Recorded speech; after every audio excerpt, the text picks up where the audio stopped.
Hello, everybody, and welcome to the 505 on Racing Show. We've got a lot to talk about tonight. Some stuff going on. We're going to talk about Pocono. We're going to talk about Formula One, some IndyCar, some stuff happening in the MRS, the Wheel and Modified Tour and Stafford Motor Speedway up in Connecticut, Orange County Fair Speedway, some of the ongoing there. And we have a new little segment that I'm going to be doing is I'm going to pick somebody from back in the day, and we're going to talk about kind of like the where they are, what they did, and all that kind of good stuff. And then we have our interview that we did with late model driver, former late model driver, I should say, Cookie Visconti, who raced back in the 60s and in the 70s here on Long Island. So it should be an interesting show. This is one of those shows I wish I had my 2-hour little time slot. So we're going to make it happen. We're going to make it happen. Anyway, Orange County Fair Speedway. My camera crew went up and took some footage of Orange County Fair Speedway. And what they had at Orange County Fair Speedway this past Saturday night was the vintage and old-time guys back in there. Over 20 old-time dirt modifieds and 25 sprint cars were on hand for the old-timers event at Orange County Fair Speedway. And they had this poster. I know you probably won't be able to see it, but every fan in attendance got this poster of a ton of old-time cars and an autograph session on the midway that these old-time drivers that were able to attend were there signing for their guests. In fact, I guess the promoter or the general manager looked outside and saw there was people still in the area. There was a horseshoe of seats and tables for people to get the autographs, and they extended intermission 45 minutes for the fans to be able to finish their autographs. And I'll tell you what, that is fan friendly. A lot of racetracks wouldn't have done that. They would have said, okay, the autograph session is from 7 to 8:30, and that's it. And at 8:31, race cars are going on a racetrack. So my hat's off to the management of Orange County Fair Speedway for doing that. I was unable to attend. I had another commitment at Pocono Speedway, Pocono Raceway up in Long Pond, Pennsylvania, to watch the Sprint Cup Series. And I will tell you, I had an awesome, awesome time up there. It's always nice, at least from my end, where I go to a facility where, I'm just a person. I sit, whether I'm in the suite or in the grandstand or whatever, and I watch the races. And an old friend of mine convinced me to do that a couple of years ago. He said, you're not driving, you're not crewing, you're not officiating, you're sitting there watching the races. And I hadn't sat and watched a race probably since 1975, 76, where I watched it as a fan. And I know I joke around, I'm not really a race fan. And it's not that I'm not a race fan, I like certain aspects of racing over others. So I won't just go to a racetrack because it's a race. But anyway, I had a great time at Pocono. We'll talk about some of the stuff that went on at Pocono as well. And one of the things I do want to say about Pocono, for those who watched it on TV, it looked empty. So a friend of mine wanted to get tickets Friday for the event. I'm saying there's no way, there's no tickets, it's Friday. And went online, and they have a seating chart, and they have little dots, blue dots with which seats are available. And there weren't a lot of seats available. Sitting there looking down at the grandstand, there were a lot of empty seats.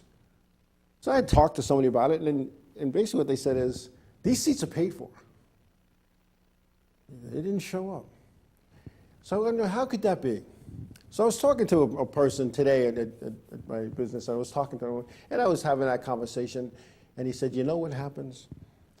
A lot of big businesses, corporations, Fortune 500 companies, they'll buy a block of tickets and give them out to their employees, their customers, their vendors, whoever. Now think about this.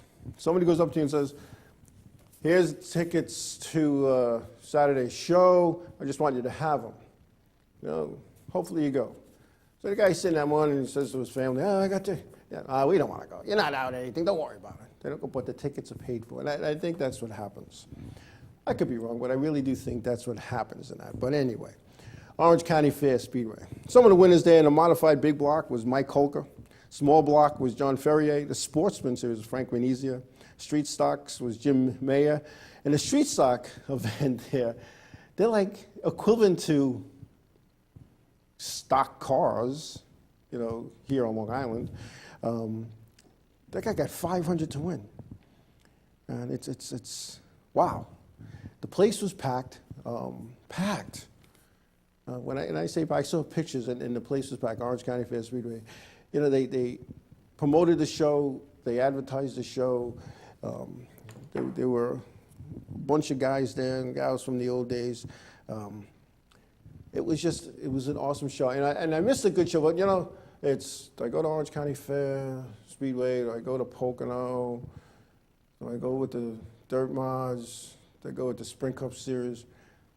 I don't have too many opportunities to go Sprint Cup racing as a fan, so I went to Pocono, and I want to thank Ken Sands, the operations manager at Orange County Fair, for the invite. I have an open invite, and I appreciate that, and I thank him and his staff for that. But anyway, it was good. It was good.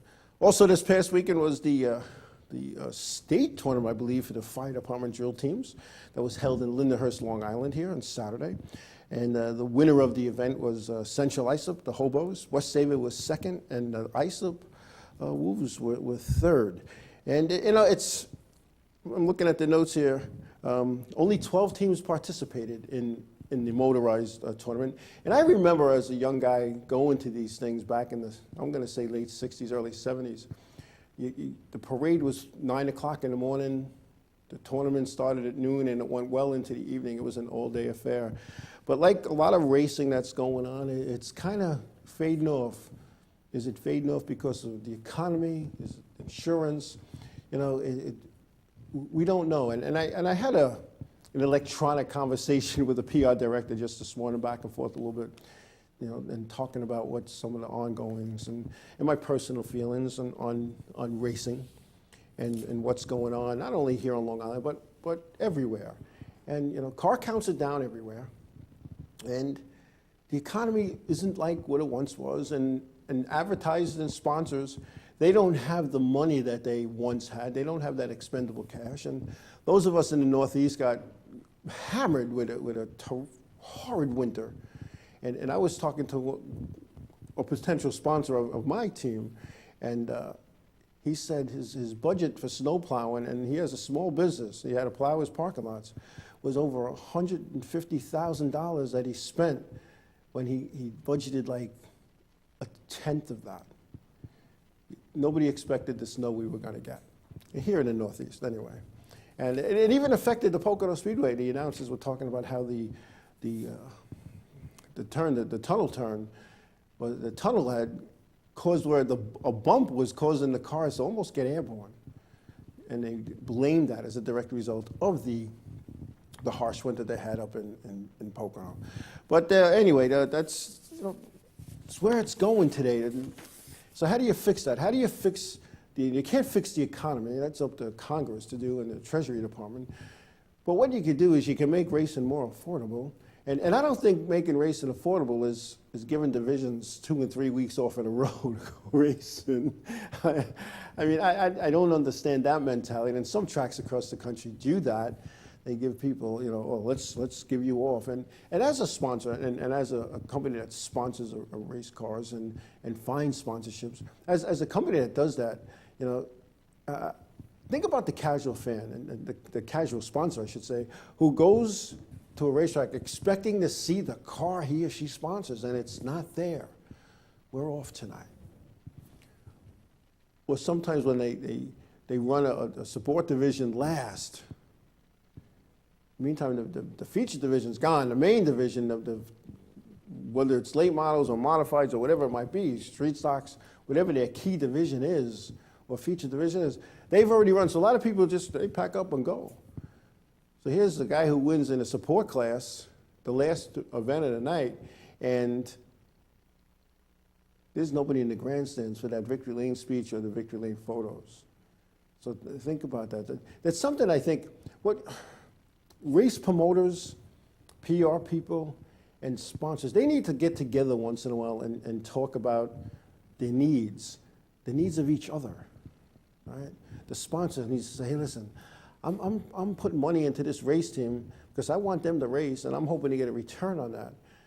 If I don't help that team might not be racing at your racetrack. And if he's not racing at your racetrack, that's 5, 6, 8, 10 people that aren't in your pit area, and then that's another 5, 8, 10 people that ain't in the grandstands. So now the dominoes start falling. They start falling. Something that needs to be done. It's something that needs to be addressed. And again, and I'm not picking on any track in particular. I'm talking about tracks. You know, there's tracks that have closed because they can't get cars. There's tracks that have closed that can't get people in the grandstands. And why is that happening? Okay, I don't know. Are race promoters greedy? Maybe. Maybe they are. Maybe they're trying to make a living and pay the bills and keep the gates open, and they realize, well, our car counts are down and the grandstands are down, so you know what, we need to bring in XYZ dollars, so we have to raise the ticket price a little bit. We got to raise the food price a little bit. They're business people. Think about it. Every track operator, every owner, every operations manager, whatever title, general manager, you want to give these guys running these race facilities, whatever title you want to give them, their job is to make money for the ownership. And that's a fine line. It's a fine line. Yeah, anyway, speaking of money. MRS driver, Valente Modified Race Series driver, Keith Rocco is very upset because he's not going to get second place money from a race that he raced on May 22nd of this year.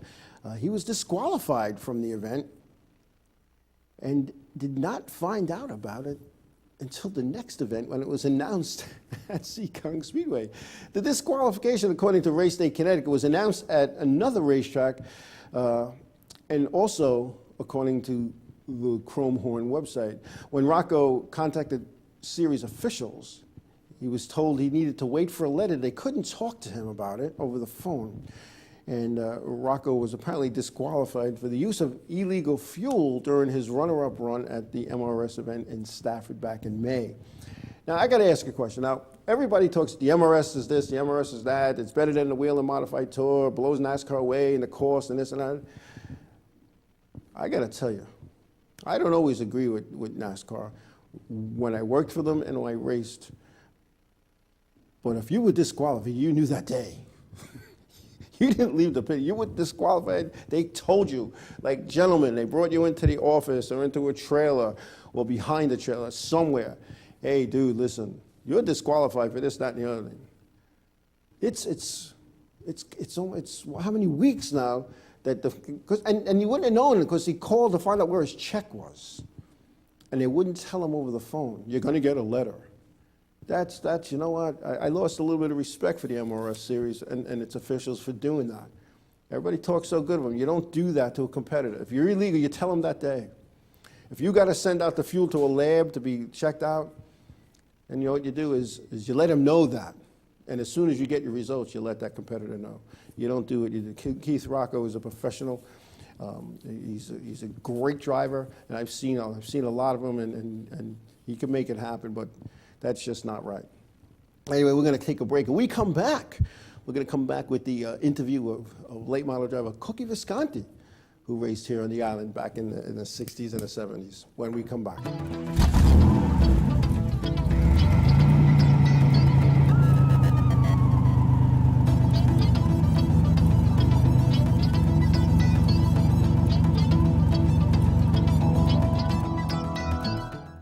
Hey, this is Chris Jake, and if Inravio.com spots you at an event wearing this bracelet, they will give you $100.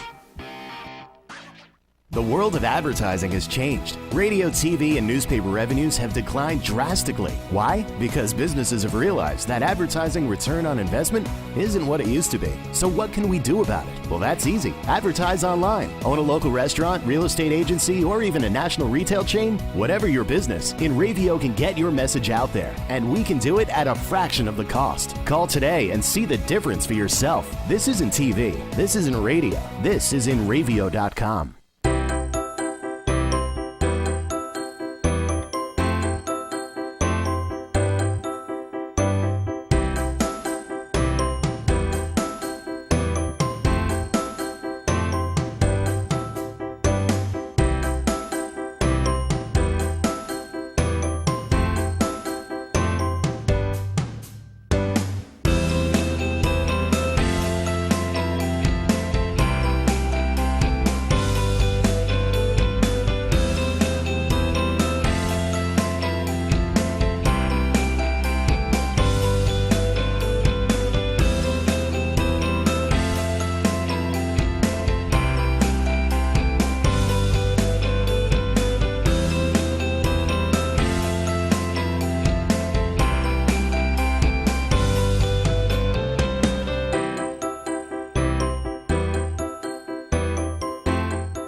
Hey, I'm Raul Panther. And I'm Commander B. Hawkins. And I'm Rich Weller. We're some of the proto men. If we see you without this bracelet, you get punched in the But if you have this bracelet from Inravio.com, you can win $100. Put one of these on, or else. For over 60 years, Hanson Carpet has put the customer first, providing only the finest quality products and service. And Hanson Carpet is so much more than just carpet. We also carry a wide selection of window blinds and shades, and our licensed and insured technicians can service any of your flooring or window covering needs. Browse our huge selection of laminate, carpet, linoleum, vinyl, and tile. Stop by our showroom today or visit HansonCarpet.com. No matter what your project, Hanson Carpet has got you covered.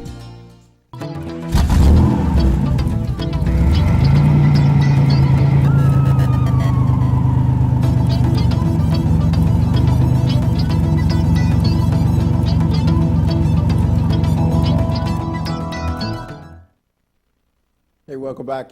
And we're going to go to a footage show that we taped and recorded at the Heims Museum of Nostalgia in Bayshore back in August when they had the Old Timers reunion. And I'll tell you what, there was so many people there that day, and we spent about 4 hours interviewing people. And this is one of those interviews with the late model driver Cookie Visconti. Here you go.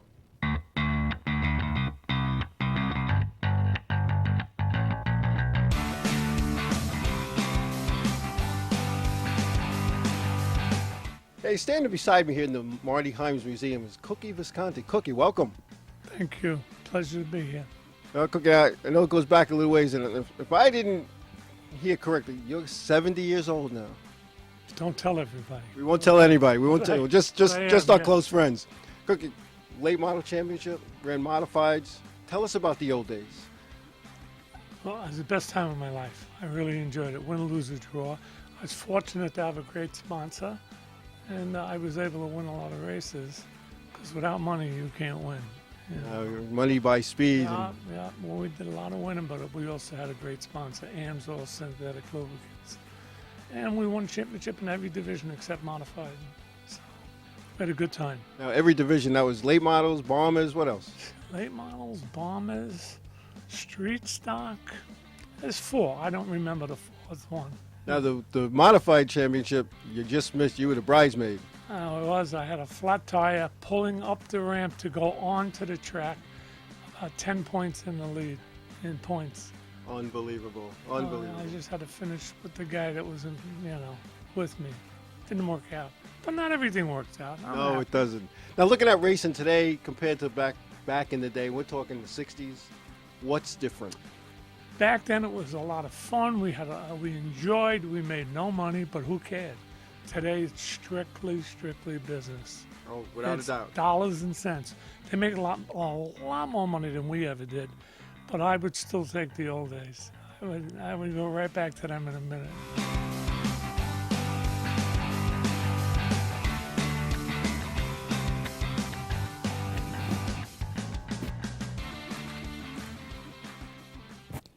I watched that footage, and it seems like yesterday that we did that. And the common denominator in talking to these old-time drivers is we had a lot of fun. And it was a lot of fun back in the day.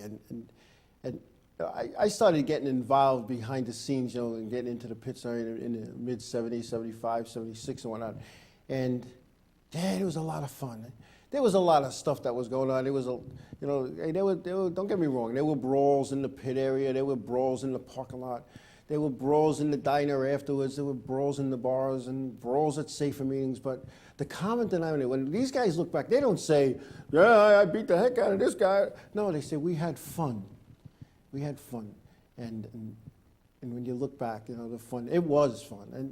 And it still can be. And I know I try to have fun when I go to some of these events.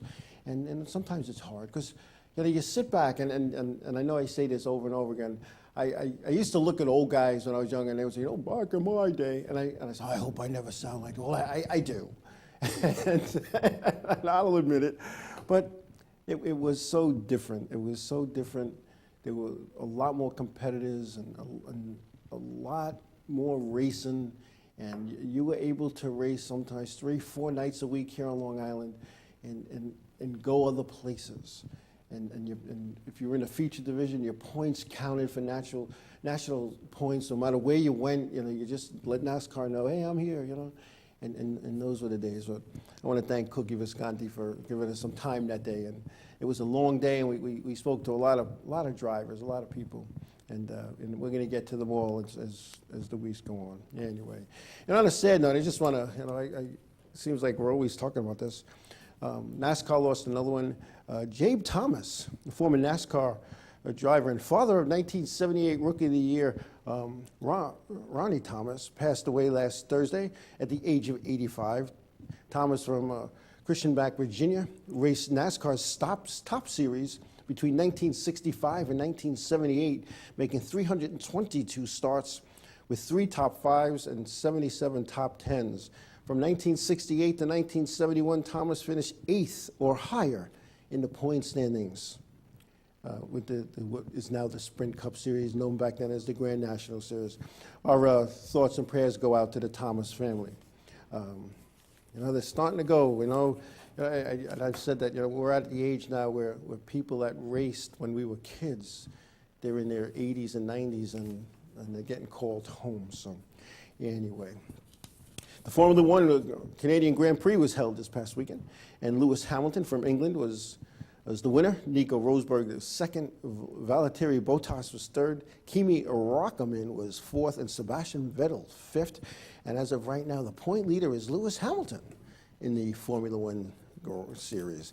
IndyCar was at Texas Motor Speedway, with Scott Dixon taking on the win there, with Tony Kanaan second, Helio Castroneves third, Juan Pablo Montoya, winner of the Indianapolis 500 Memorial Weekend, is finished fourth and is a current point leader, and Marco Andretti finished fifth, rounding out the top 5. Looking at the NASCAR Wheel and Modified Tour, they were at Stafford Motor Speedway in Stafford Springs, Connecticut, with Ryan Preece getting the win there with Woody Pitkat second. Timmy Solomino was third. Todd Szegedy fourth. Bobby Santos fifth. Ted Christopher was sixth. Rowan Pennick was seventh. Keith Rocco eighth. Patrick Emmerling ninth. Tom Rogers Jr. rounding out the top 10. Doug Colby started on the pole and finished 13th. Now looking at the entry list for the race at Stafford, the Modified Tour race at Stafford, 31 cars started the race. 11 of those drivers were from Long Island. Timmy Solomino, Tom Rogers Jr., Kyle Edwards, Sean Solomino, Jeffrey Goodale, Dave Sapienza, Ken Hagee, Gary McDonald, Donnie Leah, Eric Goodale, Brendan Bach, and Justin Bonsignor. So almost a third of the field was from Long Island. Now, when I first went on the NASCAR Wheel and Modified Tour, part-time in 2002 and full-time in 2003, there were only 1 or 2 guys from Long Island in the series, as the top officials would refer to them as the Long Island Gang. The late Tom Baldwin was a tour regular, and J.R. Bertuccio was trying to race shows when he wasn't racing at Riverhead. And there weren't too many, Long Islanders weren't welcomed on the tour by the officials. And I'm not saying this is the series director or NASCAR. I'm talking about the little group of officials that ran the series. And they just pushed them away because nobody from Long Island who raced on a quarter-mile bull ring could be any good on the tour. You had to race Walsh, Township Speedway to be good. You had to race Stafford in Connecticut and Thompson in Connecticut to be even a consideration to come tour racing. So when I see that, 12 of the 31 drivers, more than a third, were in this event, and I'll tell you what, it's taken a swing for the Long Island Gang. The Long Island Gang is a force to reckon with, because any one of these drivers on any given day can win a tour race, and I mean that. They've run one on their local track, which I'll tell you what, has got to be one of the toughest places to race. And if you could win and race and win on Long Island, you could race and win anywhere. So that's where that stands. And my hat's off to those Long Island guys for taking the trip up to Stafford Springs. And many of them, I believe, are entered for Thompson this Wednesday for a midweek show, one of the 4 that will be held at the Thompson Motorsports Park. Rumor also has it that there's doing some testing on the road course for the NASCAR Whelen Modified Series. Why not? A lot of people are a little upset about that. Here's my take on that. If you're going to run a road course, you got to have at least 2 on the schedule. And there was a lot of stuff people talking about. They don't have the transmissions, and they have the transmissions. It's the changeover that you have to make your car square. Figure 8 guys that do good on a road course because their cars are square. When I say square, square and setup. Modifieds they're designed to turn left. Now you got to make them take some rights and lefts together. Put two road courses together. Give them a week off in between, or even go back to back, and then give them a week off before the next one, the next oval track race. I think it'd be a good thing for the tour. I think it would add a couple of races to the show, and that's always good. So I don't know. What did I tell? What is that? I don't know. 22 figure 8. But anyway, you guys crack me up. I think we have. Let's see. Kevin Basic, Long Island Need for Speed, myself. We were at the New Egypt Speedway in New Jersey Memorial Weekend. And we had a real nice time there again. Another facility that treated us, they treated us like gold, and it was really nice to be over there and have carte blanche. I know I spoke about it last week, but we got some footage here from New Egypt, so if the control room could run it up. I just want you guys to see what some other racing, some other forms of racing at some other racetracks that we're going to be attending this season. Here we go.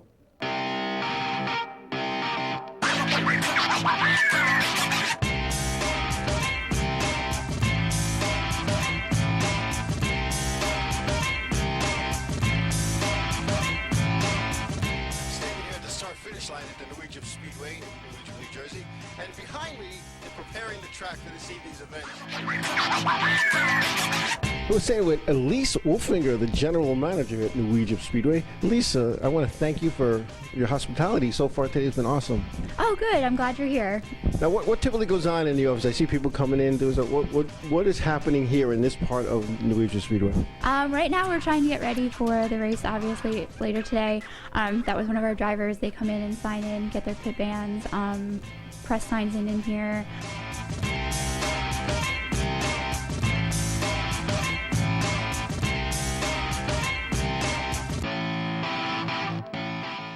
Nick Leach. Nick Leach is the flagger here in the New Egypt Speedway down in New Jersey. Nick, I understand you have a nickname called Nitro? I'm Nitro Nick Leach. I'm actually one of the announcers here. The other one is Pistol Pete Wortman, and I'm the roving announcer. I go around with a microphone like you got and harass everybody and do the victory lane interviews and stuff like that there. Something like what we do. We go around and we harass people, but we try to do it in a good way like you do, of course. Yeah, we have a lot of fun here, and we appreciate you guys coming out here. I mean, you guys being from New York, and we appreciate you being here. And you picked a really good night to be here for Memorial Day weekend.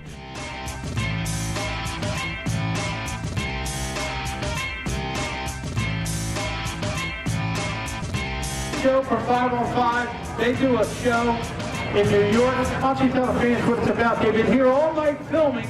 Joe, tell everybody what your show's about, bud. My show's about auto racing of every kind. NASCAR, dirt track racing, fire department, drill team racing, bicycle racing, mud dogs, everything.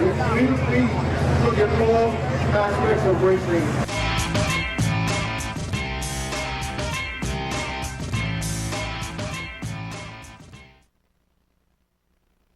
So that was awesome. And again, I want to thank Kevin Basic, Long Island Need for Speed, for playing cameraman yet again.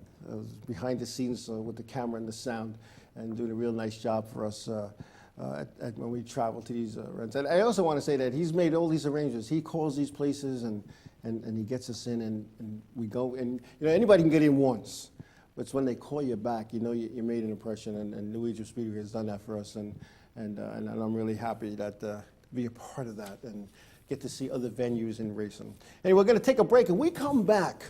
We're going to talk about a former Sprint Cup Series driver who is no longer with us, and what this man went through and what he meant to the sport. Tim Richmond, when we come back.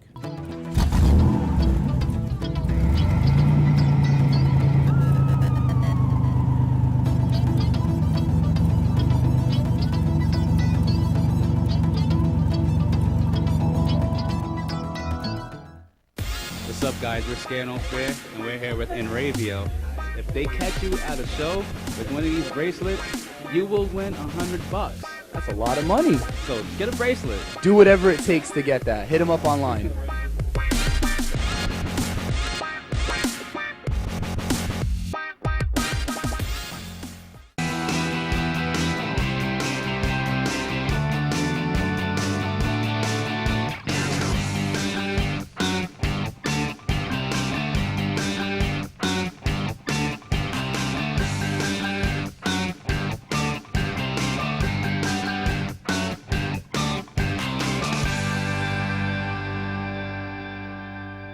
The world of advertising has changed. Radio, TV, and newspaper revenues have declined drastically. Why? Because businesses have realized that advertising return on investment isn't what it used to be. So what can we do about it? Well, that's easy. Advertise online. Own a local restaurant, real estate agency, or even a national retail chain? Whatever your business, Inravio can get your message out there. And we can do it at a fraction of the cost. Call today and see the difference for yourself. This isn't TV. This isn't radio. This is Inravio.com.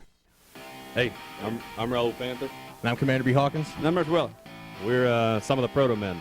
If we see you without this bracelet, you get punched in the But if you have this bracelet from Inravio.com, you can win $100. Put one of these on, or else. For over 60 years, Hanson Carpet has put the customer first, providing only the finest quality products and service. And Hanson Carpet is so much more than just carpet. We also carry a wide selection of window blinds and shades, and our licensed and insured technicians can service any of your flooring or window covering needs. Browse our huge selection of laminate, carpet, linoleum, vinyl, and tile. Stop by our showroom today or visit HansonCarpet.com. No matter what your project, Hanson Carpet has got you covered.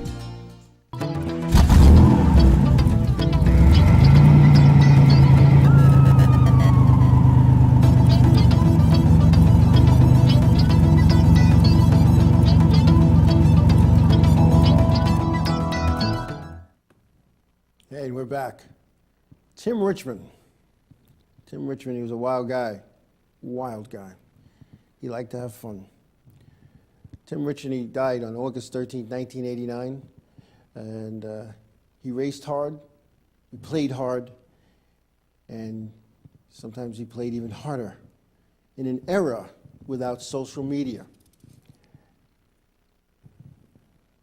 His coverage, or NASCAR's coverage at the time throughout the 80s, was limited at best.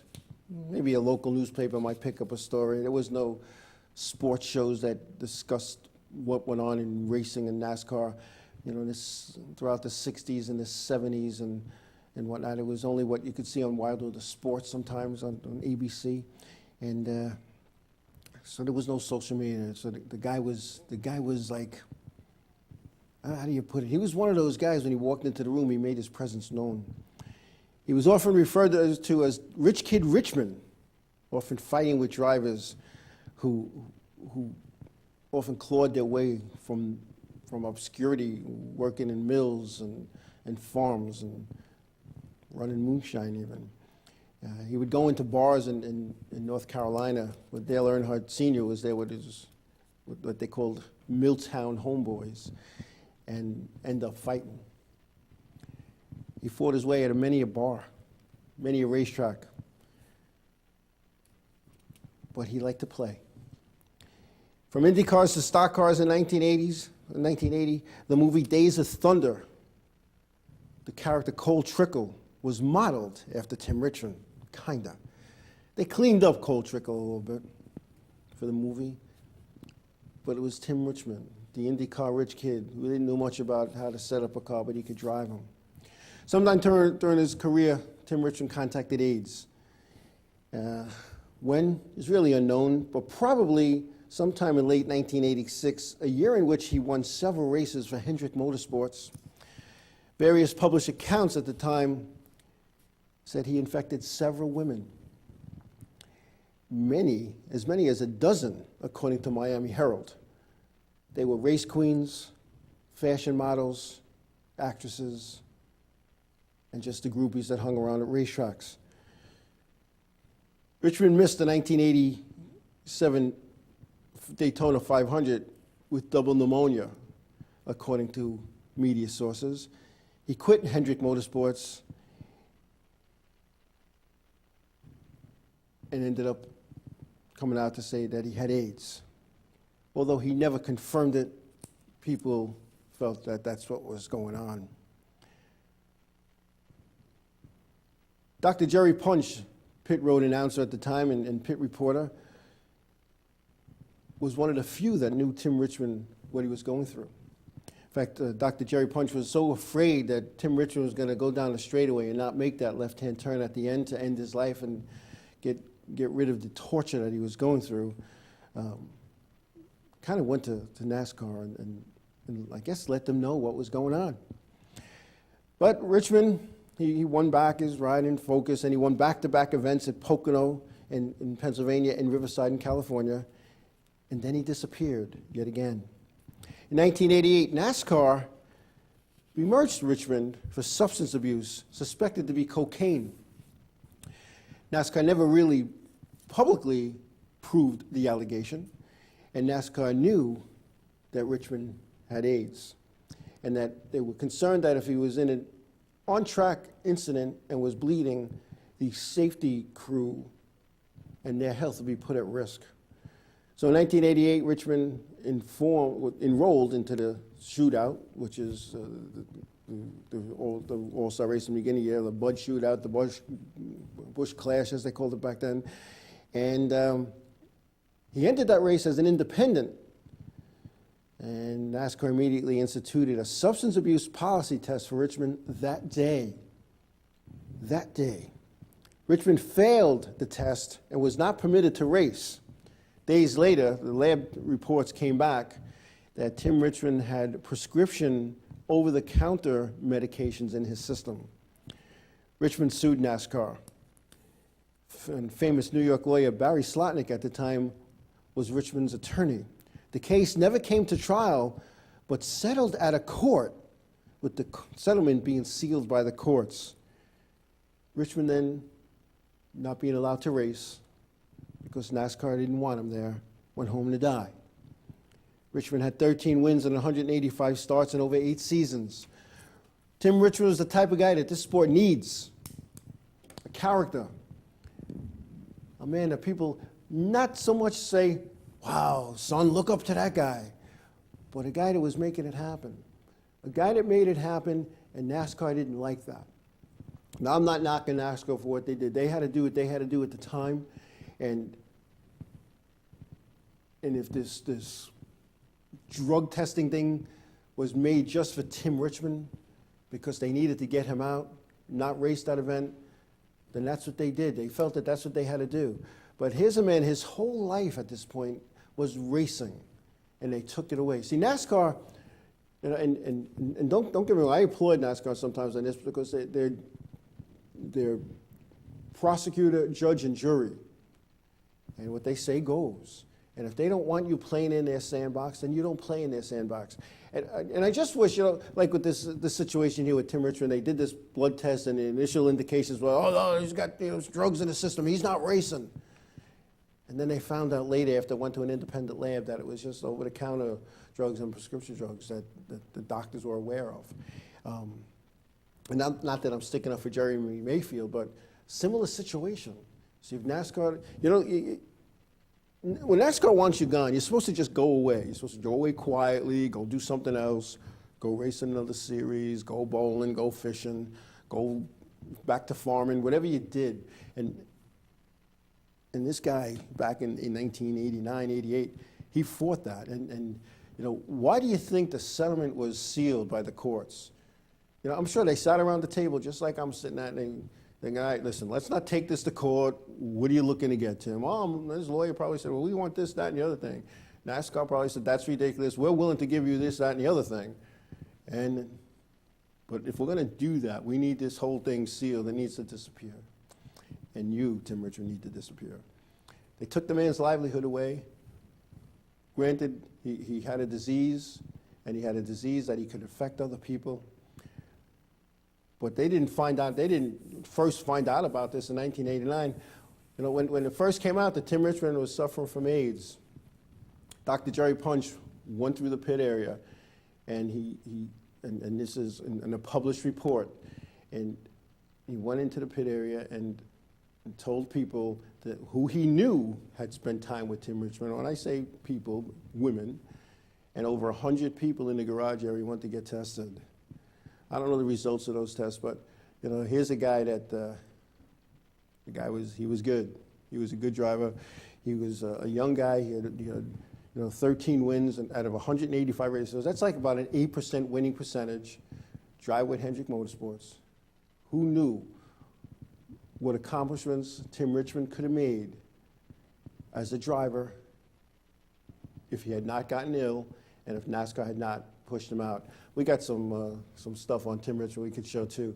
And I remember Tim back in the day racing, and the guy was good. We got some footage. We don't have footage. I'm sorry. I know we did some pictures of Tim, but he was a guy. He was a guy that just he loved what he was doing. He got out of IndyCar racing, came stock car racing, and he was a force to reckon with from day one that he hopped into a race car. We'll be back.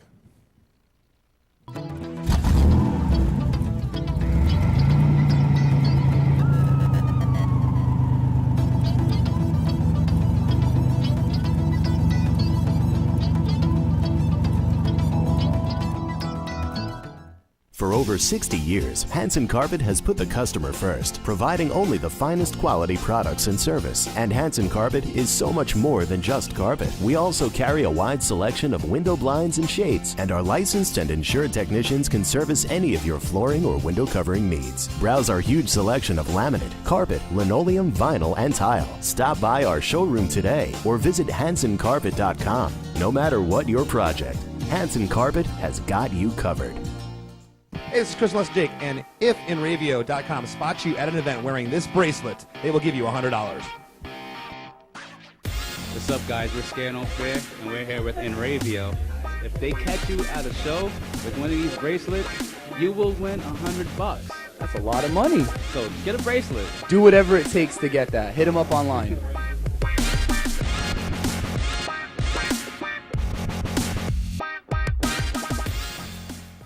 The world of advertising has changed. Radio, TV, and newspaper revenues have declined drastically. Why? Because businesses have realized that advertising return on investment isn't what it used to be. So what can we do about it? Well, that's easy. Advertise online. Own a local restaurant, real estate agency, or even a national retail chain? Whatever your business, Inravio can get your message out there. And we can do it at a fraction of the cost. Call today and see the difference for yourself. This isn't TV. This isn't radio. This is Inravio.com.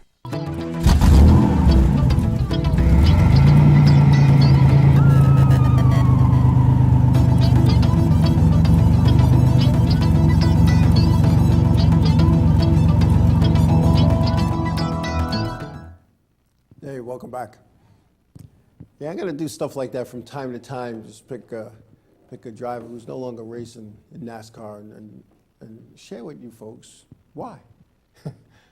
And I'm going to find out. I'm going to get to the bottom of it. Because, you know, it's funny if you don't play the game. And I just sent a message to somebody just this morning. And I said to this individual, I'm like, it doesn't matter who he is. He knows who he is. And I said to him, you know, you could say those things on social media because you drink the Kool-Aid and I don't. If you know what that means. And if you don't, inbox me. I'll explain it. I'll explain it because... Well, anyway, we'll leave it at that because we're in the last couple of minutes. Anyway, Sprint Cup Series was at Pocono this weekend, and the Campbell World Truck Series is at Michigan. And the Xfinity, at Texas, the Xfinity Series and the Truck Series and the Sprint Cup Series will be at Michigan next week. But at Texas Motor Speedway, the winner, Matt Crafton, followed by Daniel Suarez. John West Townley was third. Johnny Sauter was fourth. Austin Thibault was fifth. Joe Nemechek was sixth. Cameron Haley was seventh. Justin Boston was eighth. Daniel Hemrick was ninth. And Ben Kennedy rounded out the top 10. And in the next race will be at the Gateway Motorsports Park for them as well. So Xfinity was off. They headed to Michigan on the 13th, and the Sprint Cup Series was at Pocono. Martin Truex Jr. was the winner, followed by Kevin Harvick. Jimmy Johnson third, Joey Logano was fourth, Kurt Busch from the pole was fifth, Matt Kenseth was sixth, Jamie McMurray was seventh, Kyle Larson eighth, Kyle Busch ninth, and Denny Hamlin rounded out the top 10. Now I got to tell you, 160 laps, 400 miles at Pocono.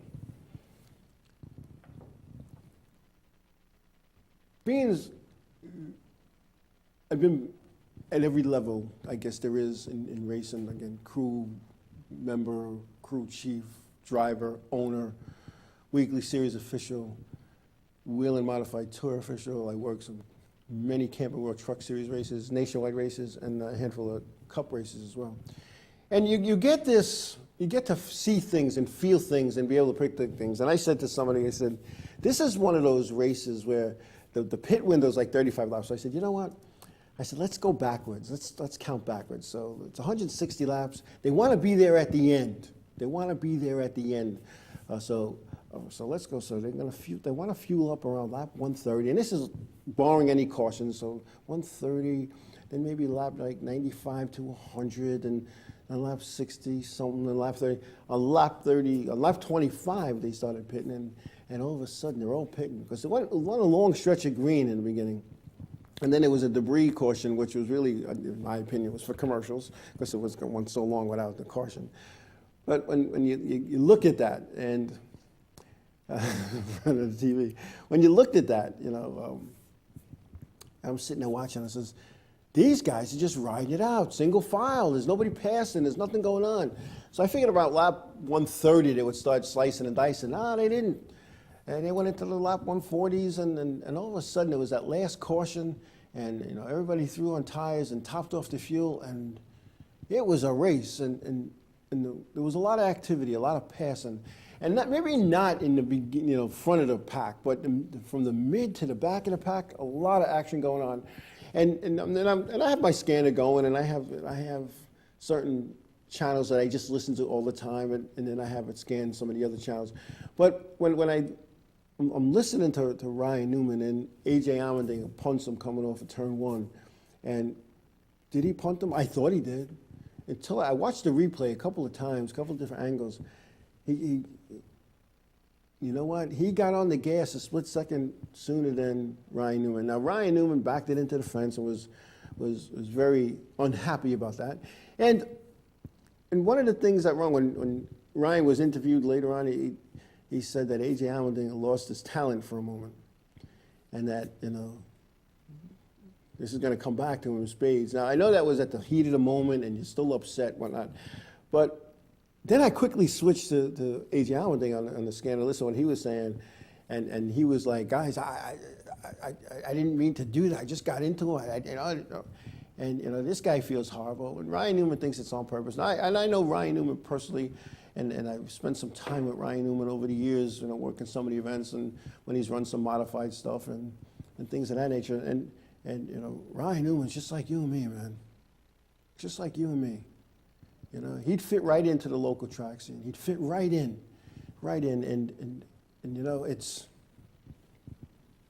he was upset. He had a good car, a new sponsor. Again, he was just riding it out, waiting for the last few laps and going to make it happen. But unfortunately, for the other competitors, Martin Truex Jr. checked out. He was gone. He restarts. He was gone. 5, 6 car lanes into it. And I got to say, it was great for this team. They were just shy a couple events, and they got their win, and it was a very emotional win for the team. And even like Jimmy Johnson ended up with a flat tire. This is the type of track, a lap on the green is almost a minute. Jimmy Johnson gets a flat tire under caution, makes it around, limps it back in the pits, they change it, and he ends up finishing, like right up there. Finished up third, But I don't know. And I've been to, my first time I went to Pocono was probably 1998, 99. And I had garage passes. I didn't have tickets, I had garage passes. And Bobby Sater was working for Jack Roush, and his wife was a hospitality person. So we got to watch the event from their pit box I think my wife was up on the roof, my former wife. She was up on the trail, on the hauler, if I remember correctly. And I was there. I was like right there. And I thought that was the coolest thing. And the cars are lined up on pit road, and they go out to go racing, and then, you know, and I watch them drive off. And now they're under caution, so they're going slow. So about 2 minutes later, I hear the cars coming again, and they go by, and they get the one to go at the line. So I'm like a kid in a candy store. I'm on pit road. I'm with the team. I'm with the team. I'm at the pit box. Man, who could ask for better? And every 50 seconds, the cars went by me. And I went back again and got seats in the lower section because they were a little less expensive. And I ended up leaving early. And then I watched the race again from the infield another year and ended up leaving early. And then you go up to the suite, and it's a whole different ball game up there. You can see the whole police. You can see the whole racetrack and everything associated with it, you know. It's almost like being in Daytona and being in the backstretch. Because the trial was way over there, you know. I had a great time. I really had a great time. And they used to run modifieds there in street stocks, and it was a whole different ballgame. But anyway, it's good. But I had a great time, as always. There was no pressure. Just go watch. Go sit and watch. Have some beverages. Sit back and watch. And I know a lot of people say that the best place to watch that race from Pocono is from home, and that's okay if that's what you're into. You know, I could, you know, agree to that. You know, I think some of the best places to watch my local racetrack is on YouTube. So, you know, I get to see the highlights only, but that's what it is. Anyway, so like I said, the Cup Series, they'll be at Pocono this upcoming weekend. I mean, at Michigan this weekend, they were just at Pocono. So it's all good. So anyway, I know there's some penalties that are going to be assessed to some things that went on. I know there's a team or two that they have a pit stop. They have P1 penalties where they get to pick their pit stops last. We're going to talk more about the penalties next week. But I agree, WJ. The worst thing that Pocono did was that building and the 3-story tower at the start-finish line and the seats that overlook pit road that you could only see pit road. I know the intent of the idea was good, but they didn't think about the paying people who were sitting in the front stretch who thought they had great seats at the start-finish line and they can't see because that building's in the way. But anyway, it was all good. It was all good. Anyway, we're going to be wrapping up. I want to thank everybody for coming out tonight. Nice bunch of stuff being discussed. Good chat back and forth. It's been good. I want to thank Kevin. Basically, we got some footage from Orange County Fair Speedway that we're going to be showing in the upcoming weeks. And the Howie Brody interview that we did and how we shot, we're going to be showing that soon. We got some good things. Long Island Need for Speed has been very helpful to me with video, and it's only getting better. So with that being said, I want to thank everybody for watching, listening, viewing, their input. Again, this show is more about for you guys than for me. I just come here and do it, and it's easy to talk racing, especially when you're talking race with a bunch of people that some of you I know, some of you I don't know, but it's all good. So anyway, I think we're wrapping up. I think we're like right there, right? It's time to go. 4 minutes. Wow! I started doing that closeout early. Come on. Wow! Look at that. Usually I was scrambling. I did literally like, wrap it up.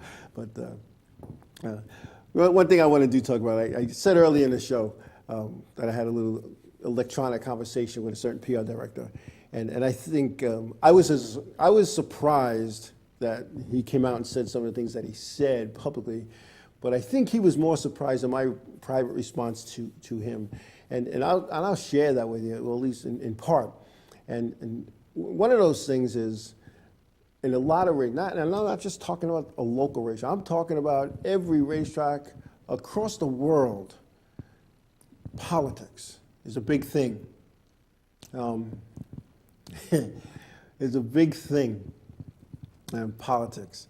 And the politics that go on some of these racetracks, you know, sometimes you get in the way of certain people. And instead of them coming to you and saying, you need to get out of the way, we're coming, you know, a whole big storyline gets created about you. And I'm not talking about me. I'm talking about, and I've seen this go on, it's, you know, you look at those things, and that's what hurts racing today. And you know, somebody saying in the chat room, you know, the radical speech about the races. I'll tell you, I enjoyed the races. I enjoyed Pocono, and you know, I've been at racetracks that are 2.5 miles. I've been at racetracks that are 50 miles, and I enjoyed Sunday. And it's just unfortunate I don't enjoy going to my local racetrack. I just don't enjoy it. And you know, sometimes, you know, at Pocono, there was periods of racing that it was a parade without music. They were just lined up single file, and nobody was passing. You know, nobody was passing. Maybe somebody might get out of line just to get some fresh air into the air dam to cool the motor up. But it wasn't those things. And you know, politics don't belong in a racetrack. But unfortunately, you know, that they're there. And what people don't realize is they hurt people. And then what happens? You never know who you're hurting. And you know, there was a big sponsor at a local racetrack that I knew years ago, and somebody said to him, you know, they had a conversation. He goes, "Why would you say that about a sponsor? You're going to lose them." And the person involved with the sponsorship, the marketing guy, said, "Sponsors are a dime a dozen. Dime a dozen." And he goes, "Really?" He goes, "Yeah, I'll go get another one." So what he didn't realize is that guy was the money behind one of the organizations that was sponsoring. He pulled the plug. So you never know who you're talking to. You never know who you're talking to. Just because the guy, you know, isn't wearing fancy clothes and he's got a lot of bling going on, doesn't mean, you know, he doesn't have some input somewhere. You know, one of the things I always learned in sales and marketing is you got to know who the man is. And the man is an acronym. The man is the guy with the money, the answers, and the needs. And with that being said, we're going to wrap this up. I want to thank again everybody for being a part of the show tonight. I know some people are going to be traveling to races this weekend, whether it's their local track or far away distance. So wherever you're going, be safe, be careful. Tell somebody you love them, give them a hug. God bless you all, and we'll see you all next week.